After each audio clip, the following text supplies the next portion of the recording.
ವೀಕ್ಷಕ ಬಂಧುಗಳೇ ನಮಸ್ಕಾರ. ಓಕೆ ನ್ಯೂಸ್ ಚಾನಲ್ಗೆ ಸ್ವಾಗತ ಸುಸ್ವಾಗತ. ಸುದ್ದಿಗಳ ವಿವರ.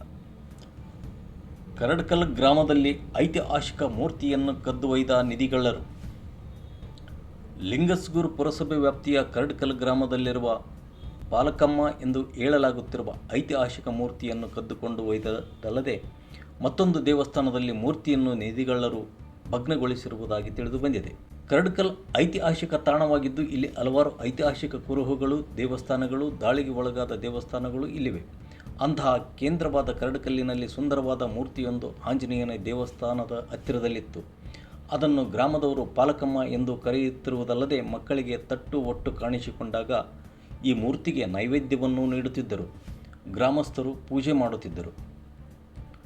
ಅದೊಂದು ತುಂಬ ಸುಂದರವಾದ ಕೆತ್ತನೆಯ ಶಿಲ್ಪವಾಗಿತ್ತು. ಅದನ್ನು ನೋಡಿದರೆ ನಾಟ್ಯರಾಣಿಯ ಚಿತ್ರದಂತೆ ತೋರುತ್ತಿತ್ತು. ಅಂತಹ ಕಲಾಕೃತಿಯನ್ನು ನಿಧಿಗಳ್ಳರು ಮಂಗಳವಾರ ರಾತ್ರಿ ಇಡೀ ಮೂರ್ತಿಯನ್ನು ವಾಹನದಲ್ಲಿ ಎತ್ತಿ ಹಾಕಿಕೊಂಡು ಹೋಗಿದ್ದಾರೆಂದು ಗ್ರಾಮಸ್ಥರು ಹೇಳುತ್ತಾರೆ.